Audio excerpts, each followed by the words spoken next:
Hi, John Moore here, and I am a shamanic teacher, and I live in the great state of Maine in the United States. Today, I'm going to talk to you about specifically where does the word shaman come from? And of course, from shaman, we get shamanism, shamanic, some people say shamanistic. But where does the word shaman come from? And there is a sort of a generally accepted idea that the word shaman comes from the Tungus people of Siberia. And that is partially true. But that's not the whole story. And there's a little bit of an issue with that. And, you know, very frequently people who are English speaking, in the United States of European descent who use the word shaman have been accused of cultural appropriation. We're pretending to be people from Siberia or whatever. It's not exactly true. And if we had just stolen the word whole cloth, in the past 10 years or something, I could understand there's an argument being made for that. But the word is attested to in the 1690s, so well over 300 years ago. And a Dutch gentleman in the 1690s had been traveling in Siberia, in Russian Siberia, came back and wrote about his experience with these priests of the Tungus area of Siberia, these holy people, right? And so the word, we think, came into English in around the same time. There was a lot of overlap between Dutch and English in those days. Most English dictionaries were printed in the Netherlands during that time. So it counts for some of the spelling strangeness in U.S. English anyway. But there's an idea, and I'm going to read you this. There's an entry from the online etymology, and there's a lot of disagreement out there. So online, shaman, 1690s, priest of the Ural-Altaic peoples, probably via German, shamana, from Russian shaman, and I know in Russian female shamans are called shamanka, from Tungus Saman, which is perhaps from Chinese shaman, which means Buddhist monk, from Prakrit Samaya, from Sanskrit shramana, which means Buddhist ascetic. So this word, shaman, exists all throughout Asia, right? And if you want to do further etymological research, you can trace it back into even Semitic languages like Akkadian that don't exist anymore, and all kinds of stuff, right? Probably what happened, and the reason we don't know for sure is because it predates written language. The word shaman is probably from some Indo-European mother tongue, and it got used in slightly different ways. Like, it basically means a spiritual functionary of some kind. It can mean specifically a Buddhist ascetic in some areas, where it means somebody who practices what we now consider shamanism.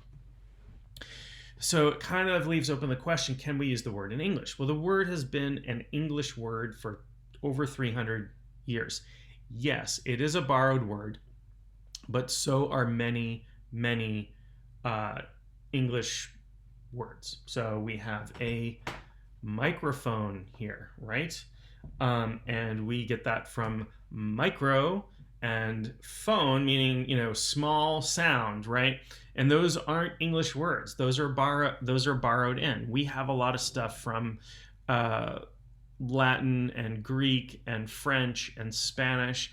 There's stuff from Tagalog. When we say boondocks, the word boondock means mountain in the Philippines. It's a Tagalog word.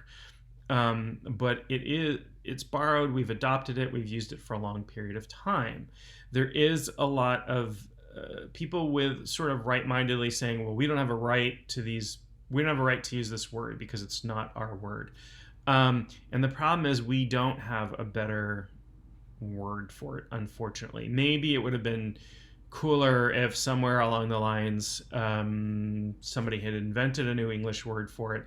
But that's generally not how things work. And, you know, all languages borrow.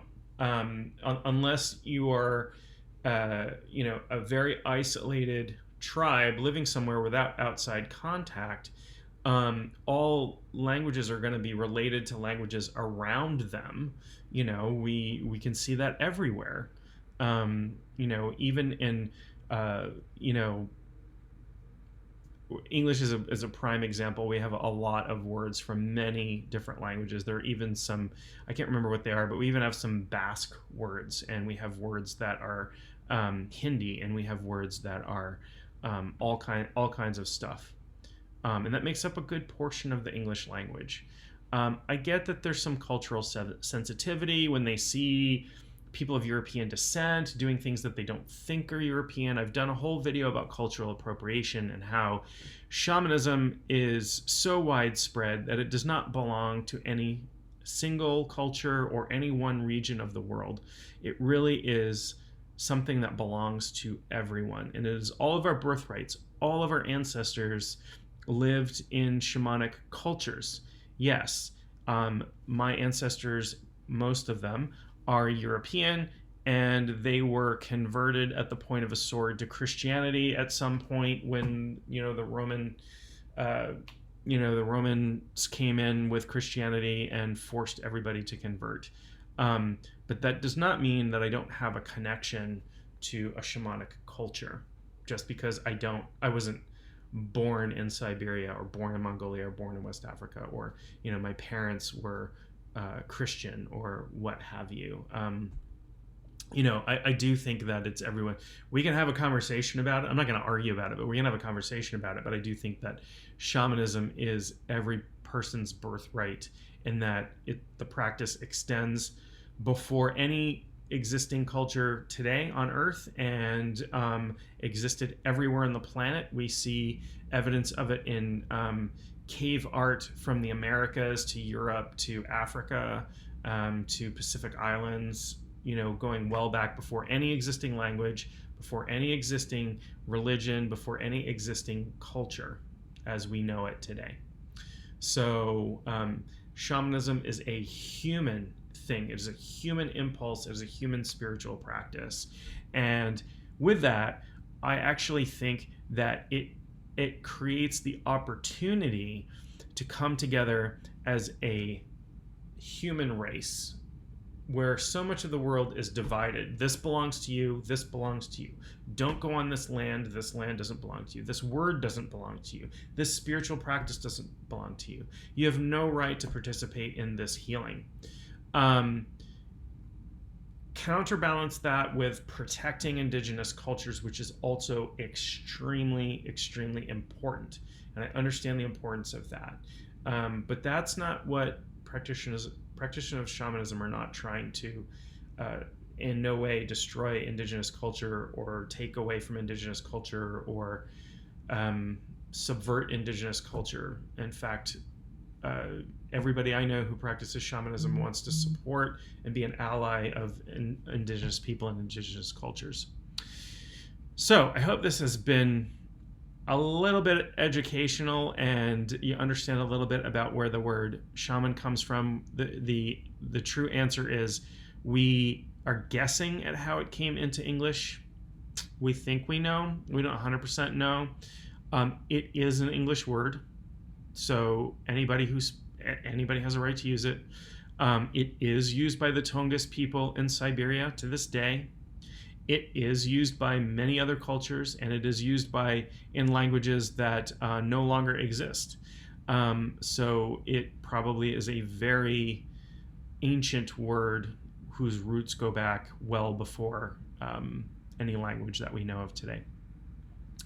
I will talk to you real soon. I've got lots of videos here. I will have posted a link to my video about cultural appropriation. I hope you watch that, where I discuss this more in depth and talk about how shamanism and cultural appropriation are kind of very different things.